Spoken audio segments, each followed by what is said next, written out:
حضرت سلیمان علیہ الصلوۃ والسلام جو موسیٰ علیہ السلام کے بعد آئے، موسیٰ علیہ الصلوۃ والسلام کے ذریعے اللہ نے فرعون کا مصر میں خاتمہ کیا.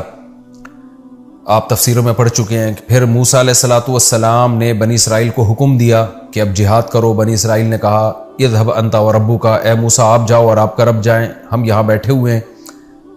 تو یہ نالائقی کی جس کے نتیجے میں اللہ کی طرف سے عذاب آیا، اور 40 سال اللہ نے حکم دیا کہ یہ وادی طی میں حیران سرگردان گھومتے رہیں گے. اسی دوران حضرت موسیٰ علیہ الصلوۃ والسلام کی وفات ہوئی اسی میدان میں. اور پھر موسیٰ علیہ الصلوۃ والسلام کی وفات کے بعد بنی اسرائیل میں جو پیغمبر تھے ان کی قیادت میں پھر بنی اسرائیل نے جہاد کیا، اور اللہ نے ان کو فتح اور نصرت سے ہمکنار کیا. اور بنی اسرائیل کا پھر بنی اسرائیل اسی جب جہاد کیا تو قرآن مجید میں آپ نے طالوت اور جالوت کا واقعہ سنا ہے. اسی لڑائی میں بنی اسرائیل اس میں یا اس کے بعد دوبارہ کوئی نئے پیغمبر آئے یہ ہمیں یقینی طور پر نہیں ملتا ہسٹری میں، لیکن اسی سلسلے میں بعد میں پھر بنی اسرائیل کی لڑائی ہوئی. اللہ نے ایک پیغمبر ان میں بھیجے اور حکم دیا کہ تم ایک طاقتور قوم سے جہاد کرو، لڑائی کرو. تو بنی اسرائیل کے لیے اللہ نے طالوت کو امیر بنایا. پھر طالوت کو جب اللہ نے امیر بنایا تو طالوت کی قیادت میں جہاد ہوا. انہی کی فوج میں ایک داؤد علیہ الصلوۃ والسلام تھے جو پیغمبر نہیں بنے تھے. داؤد علیہ السلام نے دشمن کی فوج میں جو جالوت تھے ان سے بہادری سے لڑ کے ان کو قتل کیا، اور اللہ نے پھر داؤد علیہ الصلوۃ والسلام کے ذریعے داؤد علیہ السلام کو نبوت بھی عطا کی اور کمانڈر بھی بنایا، اور ان کے ذریعے دوبارہ سے بیت المقدس میں یہودیوں کی خلافت اور حکومت قائم ہو گئی. یہ میں اس لیے کہہ رہا ہوں کہ یہ تھوڑا سا ہسٹری کا سمجھنا، آپ کو تاریخ کا سمجھنا ضروری ہے ان آیتوں کو سمجھنے کے لیے. تو داؤد علیہ الصلوۃ والسلام کی بہت بڑی خلافت قائم ہوئی، دنیا کے بہت بڑے حصے پر حکومت ہوئی. آپ کو پتہ ہے کہ جب اہل حق اللہ کی راہ میں جہاد کرتے ہیں تو اہل باطل کی پھر ان سے دشمنیاں بھی ہوتی ہیں. تو اہل یہود کی دشمنیاں بھی بڑھتی چلی گئیں پھر دنیا کی مختلف قوموں کے ساتھ، لیکن اللہ نے فتح اور نصرت سے نوازا داؤد علیہ السلام کی قیادت میں یہودیوں کو. داؤد علیہ الصلوۃ والسلام کے بعد ان کے بیٹے حضرت سلیمان علیہ السلام جانشین بنے. سلیمان علیہ السلام کو اللہ نے داؤد علیہ السلام سے بھی زیادہ بڑی حکومت دی، اور یہودیوں کا دنیا کی ایک بہت بڑی آبادی پر قبضہ ہو گیا، اور انہوں نے شریعت کو نافذ کیا اور اللہ کے دین کے مطابق عمل کرنے لگے. مگر جیسے کہ آپ نے قرآن میں پڑھا ہوگا ان کی گھٹی میں نالائقی تھی، جہاں پیغمبروں کو ستانے کا موقع ملتا یہ ستاتے، جیسے انہوں نے موسیٰ علیہ السلام کو ستایا تھا. تو حضرت سلیمان علیہ الصلوۃ والسلام کے بعد جو یہودیوں کا بادشاہ بنا اس میں آہستہ آہستہ دینی لحاظ سے خرابیاں آنا شروع ہوئیں، اور پھر جب بادشاہ خراب ہوتا ہے تو عوام میں بھی خرابیاں آتی ہیں. تو ہوا یہ کہ مصر کا جو اس وقت بادشاہ تھا نا، یعنی سلیمان علیہ السلام کی دنیا سے جانے کے بعد مصر میں کوئی اور حکومت تھی، آتش پرست ہوں گے، کیونکہ اس وقت اہل کتاب تو صرف یہودی تھے پیغمبروں کو ماننے والے، اور باقی لوگ کوئی آگ کی پوجا کرنے والے، کوئی کچھ اور کرنے والے، کوئی سورج کو پوجنے والے. تو مصر کے بادشاہ نے حملہ کیا شام پر، کیونکہ شام میں ان کی اصل خلافت ان کی شام میں تھی جو مرکز تھا. تو شام پہ حملہ کیا اور تھوڑا بہت نقصان کیا اس نے، اور کچھ تھوڑا بہت مال و اسباب لوٹ کے لے گیا. لیکن ان کو تنبیہ ہو گئی، یہودیوں کو اپنے اعمال کی اصلاح کا ان کو موقع مل گیا. اور پھر 400 سال تک کہا جاتا ہے کہ بہت بہترین طریقے سے انہوں نے دنیا پہ راج کیا. 400 سال گزرنے کے بعد کہتے ہیں کہ پھر ان میں بت پرستی بھی پھیلنا شروع ہوئی، پھر اعمال ان کے خراب ہونا شروع ہوئے. مصر میں پھر کوئی بادشاہ تھا، کیونکہ ان کی دشمنیاں تھیں دنیا میں بہت ساری قوموں سے. تو مصر کے بادشاہ نے جب دیکھا کہ یہ کمزور ہو رہے ہیں اور ان میں آپس میں اختلاف بھی پیدا ہو رہے ہیں، تو اس نے دوبارہ، یعنی وہ بادشاہ تو ظاہر ہے مر چکا تھا جو 400 سال پہلے تھا، کوئی نیا بادشاہ تھا، یعنی مصر نے پھر ان کے اوپر چڑھائی کی اور تھوڑا بہت عمارتوں کو نقصان پہنچایا اور کچھ مال و اسباب لوٹ کے لے گیا، لیکن زیادہ تباہی نہیں ہوئی. لیکن ان کو عبرت نہیں ہوئی اس واقعے سے. تو کچھ ہی وقت کے بعد جو بابل کا بادشاہ تھا نا، بخت نصر، جس کا بڑی تاریخ کی کتابوں میں تذکرہ ملتا ہے، بابل کے بادشاہ بخت نصر نے ان کے اوپر حملہ کیا. جب دیکھا کہ یہ تھوڑا کمزور ہو رہے ہیں، اور ان میں جب ظاہر ہے کسی قوم میں ایک اپنے نظریے پر اور اپنے ویژن پہ نہیں رہتے تو پھر ان میں اختلافات بھی ہونا شروع ہوتے ہیں. تو بخت نصر نے ان پر حملہ کیا اور ان کو نقصان پہنچایا، لیکن بہت زیادہ نقصان نہیں پہنچایا، کیونکہ یہود بھی بہرحال طاقتور تھے، پاورفل تھے. اور لیکن اس نے یہ کیا کہ بیت المقدس میں اور جو شام میں نا اپنا کوئی نائب بنا کے وہ چلا گیا. جیسے آج کل بڑی طاقتیں ہوتی ہیں نا کسی ملک پہ قبضہ کر کے، تو ان کو پتا ہوتا ہے ہم اس ملک پہ قبضہ برقرار نہیں رکھ سکتے، لیکن اپنا ہی کوئی کٹ پتلی کوئی حکومت بنا کے چلے جاتے ہیں۔ تو بالکل اسی طرح کا کام بابل کے بادشاہ بخت نصر نے کیا اور اپنی کٹ پتلی حکومت بنا کے چلا گیا، اور کہا جاتا ہے کہ یہودیوں ہی میں سے کسی کو اس نے بادشاہ بنایا۔ اب یہ جو نیا بادشاہ تھا جو بخت نصر کا نامزد تھا، اس نے یہودیوں پہ حکومت کی، تھا یہ ادھر ہی کا، یعنی شام ہی کا تھا یہ۔ تو اس وقت کے پیغمبر تھے جن کا آسمانی کتابوں میں نام آتا ہے حضرت ارمیہ علیہ السلام۔ انہوں نے اس کو نصیحت کی کہ تو بت پرستی کی طرف لوگوں کو مت لے کر جا، شرک مت پھیلا، اور جو برے اعمال جو اس میں بدکاریاں اور برائیاں اور شراب نوشی، یہ جو بادشاہوں میں عیاشی ہوتی ہے، یہ جو چیزیں آ رہی تھیں اس کے اندر، اور اس کی وجہ سے قوم میں بھی خرابیاں آ رہی تھیں، تو وہ یہ بات نہیں مانا اور پیغمبر کی بات پر اس نے عمل نہیں کیا، بلکہ طاقت کے نشے میں اس نے یہ ارادہ کیا کہ بخت نصر نے جو مجھے یہاں کا بادشاہ بنایا ہے تو میں اس کے خلاف بغاوت کر کے پوری ریاست اپنے کنٹرول میں لوں گا۔ اس نے بغاوت کا ارادہ کیا، یہودیوں نے اس کا ساتھ دیا، نتیجے میں بغاوت ناکام ہوئی اور بخت نصر نے ارض شام میں داخل ہو کر بے تحاشا یہودی قتل کیے۔ کہا جاتا ہے کہ 40,000 یہودی اس نے قتل کیے۔ اس زمانے کے لحاظ سے 40,000 بہت بڑی تعداد تھی۔ 40,000 کو اس نے جلا وطن کیا، سینکڑوں ہزاروں کو اس نے زخمی کیا، قید بنایا، اور بہت یعنی بیت المقدس کو بہت زیادہ اس نے تباہ و برباد کیا، مسجد اقصیٰ کی بے اکرامی کی، توہین کی، اور بغاوت کو چلنے کے بعد پورا کنٹرول شام پہ حاصل کرنے کے بعد بہت سارے یہودیوں کو جلا وطن کیا اور بابل شہر لے گیا اپنے ساتھ غلام بنا کے۔ کہتے ہیں کہ یہودیوں کو احساس ہوا کہ انہوں نے چونکہ اللہ کی نافرمانی کی ہے، جس کی وجہ سے اللہ کی طرف سے ان پر یہ عذاب آیا ہے، یہ توبہ طائب میں لگ گئے، اپنے اعمال کی اصلاح میں لگ گئے۔ اللہ کو ان کی حالت پہ ترس آیا اور ان کی نجات کی یہ صورت ہوئی اللہ کی طرف سے کہ اس وقت جو ایران یعنی فارس کی حکومت تھی، ایران کا جو بادشاہ تھا، یہودیوں نے یعنی اس نے یہودیوں کا ساتھ دیا کیونکہ یہودیوں کی ہمدردیاں اس کو حاصل تھیں، اور بخت نصر کے خلاف اس نے لڑائی کی، اور بالآخر اس نے بابل شہر پہ قبضہ کر کے بخت نصر کی حکومت کا خاتمہ کیا اور یہودیوں کو بابل شہر سے آزاد کرایا، اور جو مال و اسباب لوٹا گیا تھا وہ بھی یہودیوں کو دے کر باعزت اس نے دوبارہ ارض شام کی طرف بھیج دیا، اور شام میں پھر دوبارہ یہودیوں کی حکومت قائم ہو گئی۔ یہ جو واقعہ ہے نا جو میں نے آخر میں ابھی بیان کیا، یہ وہ والا واقعہ ہے جس کو آپ تفسیر میں ابھی انشاءاللہ جس کی طرف اشارہ کیا گیا ہے۔ جمہور مفسرین کے نزدیک، قرآن میں واضح تو نہیں ہے لیکن جمہور کے نزدیک اس سے یہی مراد ہے، کیونکہ جو قرآن جو تباہی اور بربادی بیان کرتا ہے نا کہ اس طرح سے ہوئی تھی، تاریخی واقعات سے اس کا ثبوت ملتا ہے کہ وہ یہی والا واقعہ تھا، کیونکہ اس سے پہلے یہودیوں پر اتنا بڑا عذاب کسی دوسری قوم کی طرف سے نہیں آیا تھا اور اتنی قتل و غارت نہیں ہوئی تھی۔ تو ان کو دوبارہ اصلاح اعمال کی توفیق ملی۔ اس کے بعد پھر یہودی جب شام میں آباد ہوئے، ان کو اصلاح اعمال کی توفیق ملی، انہوں نے توبہ استغفار کی، اللہ سے اپنے گناہوں کی معافی مانگی، اللہ نے پھر ان کو دوبارہ ایک مضبوط ریاست دی، مگر تھوڑے دنوں کے بعد پھر یہ آخر آہستہ آہستہ شرارتوں کی طرف مائل ہونا شروع ہو گئے۔ یعنی یہ واقعہ ہے حضرت سلیمان علیہ السلام کے تقریباً 425 سال بعد کا۔ بخت نصر نے جو حملہ کیا نا، بہت زیادہ تباہی مچائی اس نے، جو بغاوت کو کچلا اس نے، تو یہ وہ واقعہ ہے جس کا قرآن تذکرہ کر رہا ہے کہ ہم نے 2 باتیں یہودیوں کے بارے میں لکھ دی تھیں کہ 2 دفعہ زمین میں فساد مچائیں گے اور 2 دفعہ اللہ دوسری قوم کو ان پر مسلط کر کے ان کو عذاب دے گا۔ تو ان 2 دفعہ میں سے یہ پہلا واقعہ ہے کہ یہودیوں نے فساد مچانا شروع کیا، تو بخت نصر نے بغاوت کو کچلنے کے لیے یہودیوں پہ حملہ کر کے بہت زیادہ یہودی قتل کیے۔ تو یہ پہلا واقعہ ہے۔ دوسرا واقعہ بھی قرآن میں ہے کہ دوبارہ تم نے پھر اچھے اعمال شروع کر دیے، پھر دوبارہ تم نے زمین میں فساد مچایا۔ اب وہ فساد کیا تھا؟ وہ بھی 425 سال کے کچھ عرصے کے بعد، اور کہا جاتا ہے کہ حضرت عیسیٰ علیہ السلام کے نزول سے تقریباً 150 سال پہلے۔ ظاہر ہے اس زمانے میں جو تاریخ بیان کی جاتی تھی بالکل پورے طور پر کیلکولیشن نہیں ہوتی تھی اس کی، تو تقریباً 150، بعض نے 170 سال پہلے لکھا، تو تقریباً عیسیٰ علیہ السلام کے آنے میں بھی 150 سال کا وقت تھا۔ تو 150 سال پہلے ہوا یہ ہے کہ جب دوبارہ یہ شرارتیں ان میں پیدا ہونا شروع ہوئیں، تو ایک بادشاہ تھا جس نے انطاکیہ آباد کیا۔ آج بھی انطاکیہ ترکی میں ایک شہر ہے۔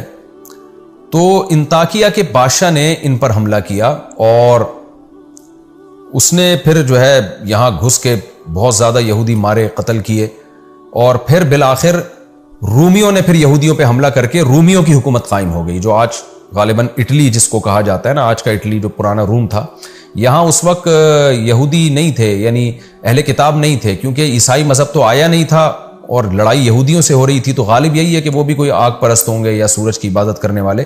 یعنی روم میں، اٹلی میں کوئی دوسری قوم آباد تھی جو آتش پرست تھے.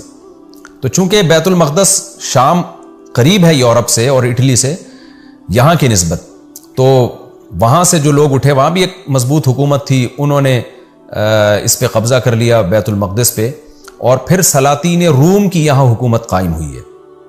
یعنی رومیوں کے بادشاہ آتے رہے، اور حضرت عیسیٰ علیہ السلام کے نزول تک بھی یہاں رومیوں کی حکومت تھی. رومی سے عیسائی رومی مراد نہیں ہے، بلکہ وہ رومی جو آتش پرست یا کوئی بھی مذہب تھا جس کی مجھے تحقیق نہیں ہے، کسی بھی مذہب کو، یعنی یہ نہ وہ یہودی تھے نہ وہ عیسائی تھے.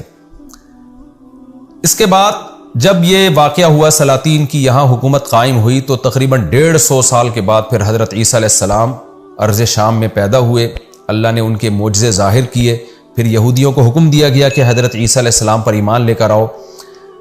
بہت سے یہودی حضرت عیسیٰ پر ایمان لے کر آئے، بہت سے حضرت عیسیٰ کی مخالفت میں لگے رہے، اور ایک سچے پیغمبر پر انہوں نے زنا کی تہمت لگائی، حضرت مریم کو معاذ اللہ زانیہ کہا، اور پھر حضرت عیسیٰ علیہ السلام کو قتل کرنے کی کوشش کی، جو کہ ان کی عادت تھی کہ ہمیشہ پیغمبروں کا قتل کیا کرتے تھے. بہرحال یہودیوں کی جو میجورٹی تھی وہ حضرت عیسیٰ علیہ السلام پر ایمان نہیں لے کر آئی، لیکن وہ جو سلاطین روم تھے وہ حضرت عیسیٰ علیہ السلام پر ایمان لے آئے. اور کہا جاتا ہے کہ روم کا جو بادشاہ تھا نا، جو جس کی بیت المقدس پہ حکومت تھی، حضرت عیسیٰ علیہ السلام کے یعنی آسمان دنیا پہ جانے کے تقریباً 40 سال کے بعد وہ مسلمان ہوا ہے، اور اس کے بعد سے پھر بیت المقدس میں دوبارہ عیسائیوں کی ایک مضبوط ریاست قائم ہو گئی، اور پھر وہ عیسائی دنیا میں پھیلتے چلے گئے، اور پھر یہودیوں سے ان کی بہت زیادہ لڑائیاں بھی ہوئیں، اور اللہ تعالیٰ نے عیسائی مذہب کو دنیا پہ غالب کر دیا. لیکن بیت المقدس کی تعمیر نہیں ہوئی. بیت المقدس جس طرح ویران تھا، جو انطاکیہ کے بادشاہ کے حملہ کرنے کی وجہ سے ویران ہوا تھا، اس کی بھرپور طریقے سے تعمیر نہیں ہوئی. پھر یہ تعمیر ہوئی ہے حضرت عمر رضی اللہ تعالیٰ عنہ کے دور میں. حضرت عمر رضی اللہ تعالیٰ عنہ کے دور میں پھر خالد بن ولید رضی اللہ تعالیٰ عنہ نے بیت المقدس عیسائیوں سے چھینا، کیونکہ اب محمد صلی اللہ علیہ وسلم دنیا میں آ گئے تھے، سچے نبی تھے، تو اللہ کا حکم تھا کہ محمد صلی اللہ علیہ وسلم کو فالو کرو. پھر اللہ تعالیٰ نے نبی صلی اللہ علیہ وسلم کے معجزے دکھائے، جو ایمان لانے والے تھے وہ لے آئے. پھر رسول اللہ صلی اللہ علیہ وسلم کی قیادت میں جہاد ہوا. پھر آپ کے بعد خلفائے راشدین کے دور میں اور حضرت عمر کے دور میں بہت تھوڑے ہی عرصے میں بیت المقدس مسلمانوں کے حصے میں آ گیا، اور پھر بیت المقدس کی تعمیر دوبارہ سے کی گئی حضرت عمر رضی اللہ تعالیٰ عنہ کے دور میں. تو قرآن میں جو بیان کیا گیا ان واقعات میں سے کہ ہم نے بنی اسرائیل پر یہ کتاب میں یعنی تورات میں یا آسمانی صحیفوں میں لکھ دیا تھا کہ تم زمین میں 2 دفعہ بڑا فساد مچاؤ گے، اور 2 دفعہ اللہ تمہارے دشمن کو تم پر مسلط کرے گا. تو اس 2 دفعہ بڑے فساد سے مراد ایک تو وہ ہے جو بخت نصر نے حملہ کیا تھا بیت المقدس پہ، یعنی حضرت سلیمان علیہ السلام کے تقریباً 450 سال کے بعد بخت نصر نے حملہ کیا تھا، اس لیے کہ جو یہودیوں کا جو اس وقت جو بھی لیڈر تھا وہ بخت نصر ہی کی ایک کٹ پتلی حکومت تھی، اور وہ برائیوں کی طرف مائل ہو گیا تھا. بنی اسرائیل بھی بگڑنے لگے تھے، اور پھر اس کو بغاوت کی سوجی، بغاوت ناکام ہوئی، اور اللہ تعالیٰ نے بخت نصر کو مسلط کیا، اور اس نے بے تحاشا یہودی مارے اور جلا وطن کیا. ایک تو اس واقعے کا تذکرہ ہے. اس کے بعد پھر جب دوبارہ شاہ ایران نے بابل کی حکومت کے خلاف لڑائی کر کے یہودیوں کو بچایا، یہودی دوبارہ سے آ کے پھر آباد ہوئے. اس کے بعد پھر حضرت عیسیٰ علیہ السلام کے تقریباً 150 سال پہلے، عیسیٰ علیہ السلام کے پیدا ہونے سے پھر انطاکیہ کے بادشاہ نے دوبارہ یہودیوں پہ حملہ کیا، اور اس نے بھی بے تحاشا یہودی قتل کیے، اور مسجد اقصیٰ کو توڑ پھوڑ کے اس نے ویران کر دیا. اس کے بعد پھر رومیوں کی یہاں حکومت قائم ہوئی، اور پھر رومیوں ہی کی یہاں حکومت رہی، اور رومی ہی عیسائی مذہب انہوں نے قبول کر لیا. اور پھر اللہ نے پھر عیسائیوں اور یہودیوں میں جو لڑائیاں ہوئیں، جو تاریخی واقعات بھرے پڑے ہیں. اچھا، ایک کمال کی بات یہ ہے کہ یہودیوں کی جو عیسائیوں سے لڑائی ہوئی ہے نا، وہ مسلمانوں کی نسبت بہت زیادہ ہے. مسلمانوں سے تو ان کی 2 بڑی لڑائیاں ہوئی ہیں. ایک بڑی لڑائی جو بنو قریظہ کے 70,000 یہودی قتل کیے تھے رسول اللہ صلی اللہ علیہ وسلم نے. دوسری جو یعنی اس کے بعد کوئی بڑی لڑائی مسلمانوں کی یہودیوں کے ساتھ نہیں ہوئی ہے. اب اب جا کے جو فلسطین اور اسرائیل کا مسئلہ کھڑا ہوا ہے، اب یہ حالات جا رہے ہیں، کہا جاتا ہے کہ ایک بہت بڑی جنگ کی طرف جو یہود اور اسلام کے درمیان ہوگی، جن کے بارے میں صحیح احادیث میں ہمیں پیشگوئیاں ملتی ہیں۔ اب وہ کب ہوگی اس کی اسپیسیفک ڈیٹ اللہ ہی بہتر جانتا ہے، لیکن بہرحال قرآن و سنت سے یہ بات ثابت ہے، احادیث سے یہ بات ثابت ہے۔ نبی صلی اللہ علیہ وسلم نے فرمایا تو قاتلون الیہود، کہ تم یہود سے قتال کرو گے۔ تو اب تک قتال ہوا نہیں ہے، ایک دفعہ اس وقت نبی صلی اللہ علیہ وسلم کے دور میں قتال ہوا تھا، اس کے بعد پھر ان پر مختلف لوگ مسلط رہے، عیسائیوں نے ان کے ساتھ لڑائیاں کی۔ ہٹلر جو تھا تو عیسائی مگر ایک سیکولر ذہن کا مالک تھا، اس کی لڑائی ہوئی یہودیوں سے، اس نے قتل و غارت کی، اس کا تذکرہ انشاءاللہ میں ان آیات کی تفسیر میں کروں گا۔ ان تمام واقعات کی طرف جو فیوچر میں ہوئے، مسلمانوں کے ذریعے جو یہودی قتل ہوئے، عیسائیوں کے ذریعے جو ہوئے، ہٹلر کے ذریعے جو ہوئے، اور آگے قرب قیامت میں جو لڑائیاں ہوں گی، ان کا آگے قرآن میں سورہ بنی اسرائیل میں واضح اشارہ موجود ہے۔ جب وہ اشارہ آئے گا تو پھر میں انشاءاللہ ان واقعات کو مختصراً اس وقت ہائی لائٹ کروں گا۔ تو خلاصہ یہ نکلا کہ یہ جو دوسرا واقعہ ہوا ہے، اللہ نے اس کا بھی قرآن میں تذکرہ کیا کہ ان پر انطاکیہ کا بادشاہ مسلط ہوا اور اس نے ان کا قتل و غارت کیا۔ تو آگے اللہ نے پھر یہودیوں کو سمجھایا ہے کہ تم اپنے اعمال کو درست کرو، اگر تم نے درست نہیں کیا تو اللہ اسی طرح مختلف قوموں کو تم پر مسلط کرتا رہے گا۔ تو ہم ان آیتوں کی تفسیر کی طرف آتے ہیں، تھوڑا سا اجمالی خاکہ آپ نے تفسیر کا انشاءاللہ سمجھ لیا ہوگا۔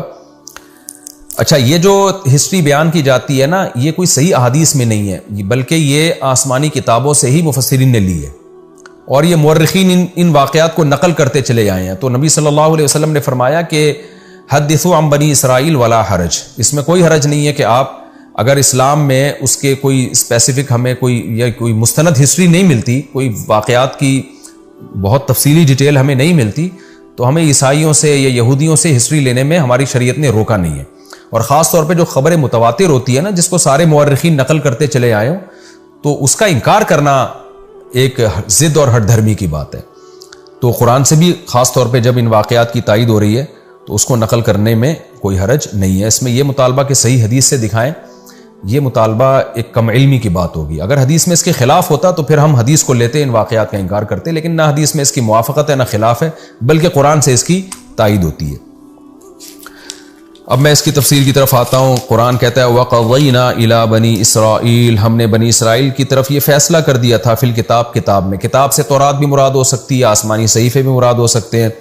وہ کہہ دیا تھا لَتُفْسِدُنَّ فِي الْأَرْضِ مَرَّتَيْنِ، کہ تم زمین میں 2 دفعہ فساد مچاؤ گے۔ یہاں بہت بڑا فساد مراد ہے، کیونکہ چھوٹے موٹے فسادات پر اللہ کی طرف سے سزا بھی چھوٹی موٹی ملتی ہے۔ اچھا، اللہ نے لکھ دیا تھا کہ کیا مطلب ہے؟ یہ ایسے ہی ہے جیسے ہمارے پیغمبر صلی اللہ علیہ وسلم نے ہمیں بتا دیا نا فیوچر کے بارے میں، کچھ باتیں ہوں گی، عیسیٰ ابن مریم نازل ہوں گے، تمہاری لڑائی ہوگی، فلاں سے ملحمہ کبریٰ ہوگا، جو قیامت کی علامات ہیں۔ تو اللہ نے تورات میں بھی بنی اسرائیل کو بتا دیا تھا کہ تم بدعمالیاں کرو گے جس کی تمہیں یہ سزا ملے گی، پھر تم دوبارہ بدعمالی کرو گے، پھر اس کی دوبارہ تمہیں یہ سزا ملے گی۔ تو وہ کیا لکھ دیا تھا اللہ تعالیٰ نے؟ لَتُفْسِدُنَّ فِي الْأَرْضِ مَرَّتَيْنِ، کہ تم زمین میں 2 دفعہ سرکشی کرو گے، یعنی یہ اسلام سے پہلے۔ اس سرکشی سے وہ سرکشی مراد ہے جو اسلام کے دنیا میں آنے سے پہلے ہوگی۔ ایک سرکشی وہ جو حضرت عیسیٰ علیہ السلام کی مخالفت میں تھی، اور ایک سرکشی وہ جو حضرت موسیٰ علیہ السلام کی مخالفت میں تھی، یعنی دین موسوی کی مخالفت کی انہوں نے، جس کی تفصیل میں بتا چکا ہوں کہ تم زمین میں 2 دفعہ فساد پھیلاؤ گے اور تم بہت بڑی سرکشی کرو گے زمین میں۔ زنا پھیلنے لگا تھا، شراب اور لوگوں پہ ظلم زیادتی۔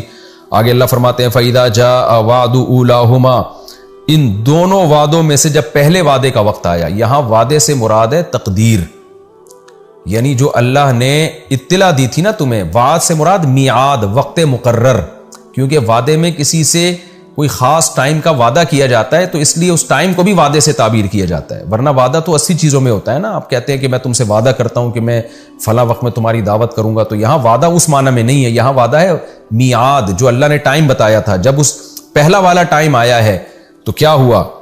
بعثنا علیکم عباد لنا، ہم نے مسلط کر دیے تم پر اپنے بندے۔ اللہ نے اپنے بندے، کیونکہ کافر بھی اللہ کا بندہ ہے، وہ اسلام دشمن قوتیں تھیں، اللہ تعالیٰ کی عادت ہے کہ ظالم کو ظالم سے ہی سزا دلوا دیتے ہیں بعض دفعہ۔ وَكَذَلِكَ نُوَلِّي بَعْضَ الظَّالِمِينَ بَعْضًا، اللہ فرماتے ہیں ہم بعض دفعہ بعض ظالموں کو دوسرے ظالموں سے پٹواتے ہیں۔ جیسے ہٹلر بھی ایک ظالم تھا نا، لیکن اس ظالم ہی کے ذریعے اللہ نے یہودیوں پہ بھی ظلم کروایا۔ تو یہ اللہ کی عادت ہے کہ بعض دفعہ ظالم کو ظالم پر مسلط کرتے ہیں. تو جو بابل کا بادشاہ بخت نصر تھا وہ بھی ظالم تھا، لیکن اللہ نے اس کو ان پر مسلط کر دیا. اس کو عباد یا عبد سے تعبیر اس لیے کیا ہے کہ عبد کہتے ہیں غلام کو، تو کافر بھی اللہ کا غلام ہے. تو جب اللہ چاہتے ہیں اس ظالم ہی کو کسی پر مسلط کر دیتے ہیں، یعنی وہ بھی اللہ کے کنٹرول میں ہے، وہ بھی اللہ کی مرضی کے بغیر نہیں کر سکتا کچھ بھی. فرمایا ہم نے اپنے بندوں کو مسلط کیا اولی باسن شدید، جو بہت سخت لڑائی والے تھے. یعنی جو بابل کا بادشاہ بخت نصر تھا بڑی شدید لڑائی والا تھا. فجاسو خلال الدیار، وہ گھروں کے بیچ میں گھس گئے. یعنی اتنی زبردست فتح ہوئی ان کو، اور ایسی سخت انہوں نے لڑائی کی ہے کہ میدانوں میں لڑائی نہیں بلکہ آبادیوں کے اندر گھروں کے بیچ میں گھس کے قتل و غارت کرنے لگے. وکان وعدن، اور یہ ایک ایسا مقرر وقت تھا، مفعولا، جو ہو کے رہنا تھا. یعنی اللہ تعالیٰ نے جب بتا دیا تھا کہ یہودی فساد کریں گے یہ سزا ملے گی، تو اس نے ہو کے رہنا تھا اور وہ ہو کے رہا.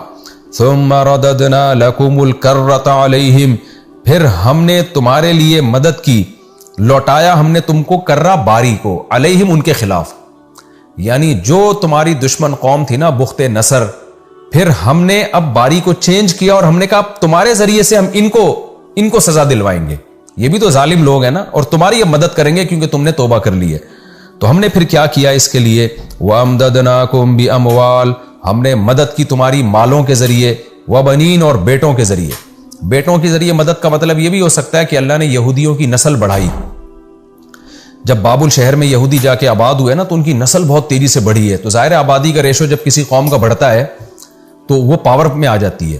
جو حکمران قوم تھی ان کی آبادی کا ریشو کم ہوا اور یہودیوں کی آبادی کا ریشو بڑھ گیا، جس کا نتیجہ یہ نکلا کہ جب ایران کے بادشاہ نے حملہ کیا ہے بابل پر اور بخت نصر کے خلاف، تو یہودی اتنی بڑی تعداد میں تھے، انہوں نے ایرانیوں کی مدد کی اور اللہ نے افرادی قوت کی وجہ سے بخت نصر کی حکومت کا خاتمہ کر دیا. یہ بھی مطلب ہو سکتا ہے، اور یہ بھی مطلب ہو سکتا ہے کہ جو قیدی یہودیوں کے قید ہوئے تھے وہ اللہ نے چھڑوا دیے، جس کے نتیجے میں ان کی افرادی قوت بڑھ گئی. وَأَمْدَدْنَاكُمْ بِأَمْوَالٍ وَبَنِينَ وَجَعَلْنَاكُمْ أَكْثَرَ نَفِيرًا، اور ہم نے تمہیں زیادہ بنا دیا نفر کے اعتبار سے. نفر بھی افراد کو کہتے ہیں، نہیں، افرادی قوت ہم نے بہت کر دی. تو زیادہ مفسرین اسی طرف گئے ہیں کہ آبادی کا ریشو بڑھا دیا، بہت زیادہ ان کی اولادیں ہوئی، بچے ہوئے، جس کے نتیجے میں جوانوں کا ریشو بہت زیادہ ہو گیا، اور پھر ان کی آبادی بہت زیادہ بڑھ گئی، تو اس کے نتیجے میں ان کو قوت اور طاقت مل گئی. ان احسنتم احسنتم لانفسکم، آگے اللہ فرماتے ہیں اگر تم اچھا عمل کرو گے، یعنی ہم نے یہ سب باتیں لکھ دی تھی پہلے کہ اگر تم عمل اچھا کرو گے تو احسنتم لانفسکم، تو تم اپنے ہی فائدے کے لیے کرو گے. اب دیکھو تم نے توبہ کر کے اچھا عمل شروع کر دیا نا، تو اللہ نے ایران کے بادشاہ کے ذریعے بخت نصر کو، بابل کی حکومت کا خاتمہ کیا اور تمہیں اللہ نے نجات دے دی. تمہارے اچھا عمل تمہارے ہی فائدے میں جا رہا ہے. وَإِنْ أَسَأْتُمْ فَلَهَا، اور اگر تم برا کرو گے، فَلَهَا، تو یہ بھی لِأَنفُسِكُمْ، تمہارے ہی نفس کے لیے یہ برائی بھی، یعنی اس کا نقصان بھی تم اٹھاؤ گے جیسے کہ تم نے اٹھایا. فَإِذَا جَاءَ وَعْدُ الْآخِرَةِ، پس جب دوسرا وعدہ آیا ہمارا، یعنی ایک دفعہ تمہیں بخت نصر سے نجات ملی، شام میں جا کے دوبارہ آباد ہوئے، پھر بدعمالیوں کی طرف تم مائل ہوئے، تو اس کو اللہ نے دوسرا وعدے سے تعبیر کیا ہے، یعنی دوسرا وقت مقرر آیا تاکہ لیسوء وجوہکم، تاکہ تمہارا دشمن تمہارے چہروں کو بگاڑ دے. اس سے مراد وہ انطاکیہ کا جس نے انطاکیہ کو آباد کیا وہ بادشاہ تھا جس نے یہودیوں پہ چڑھائی کی، ان کی بدعمالیاں شروع ہو گئی تھیں، نااتفاقیاں شروع ہو گئیں، اور اس نے کیا اتنا یہودیوں کو مارا ہے کہ ان کے چہروں کو بگاڑ دیا. یہ چہروں کو بگاڑنا کنایا ہے بے تحاشا مار پیٹ سے، کہ وہ بیت المقدس میں گھسا ہے، اور لیسوء وجوہکم، تاکہ وہ تمہارے چہروں کو بگاڑ دے، وَلِيَدْخُلُوا الْمَسْجِدَ، اور تاکہ یہ تمہارے دشمن گھس جائیں مسجد میں، مسجد اقصیٰ میں، کما دخلوہ اول مرہ، جیسے پچھلی مرتبہ تمہارے دشمن گھسے تھے اس میں، انہوں نے جو تخریب کاری کی تھی، اس دفعہ بھی تمہارے دشمن وہی کام کریں گے. وَلِيُتَبِّرُوا، اور تاکہ یہ لوگ تباہ و برباد کر دیں، ماں، ہر اس چیز کو، عَلَوْا، جس پر یہ غالب آئیں، تتبیرہ، بالکل تباہ و برباد. یعنی ایسا لگتا ہے کہ یہ دوسرا جو واقعہ ہوا ہے نا، یہ پہلے سے بھی زیادہ خطرناک تھا، کیونکہ قرآن نے اس کو زیادہ اہتمام سے بیان کیا. آگے اللہ تعالیٰ فرماتے ہیں، اب یہ اس کے بعد پھر میں نے آپ کو بتایا کہ پھر رومیوں کی، اٹلی کے جو بادشاہ تھے، جو بھی آتش پرست لوگ تھے، ان کی بیت المقدس پہ اور شام پہ حکومت قائم ہو گئی، اور پھر تقریباً 150 سال کے بعد اللہ نے حضرت عیسیٰ علیہ السلام کو پیدا کیا. آگے اللہ فرماتے ہیں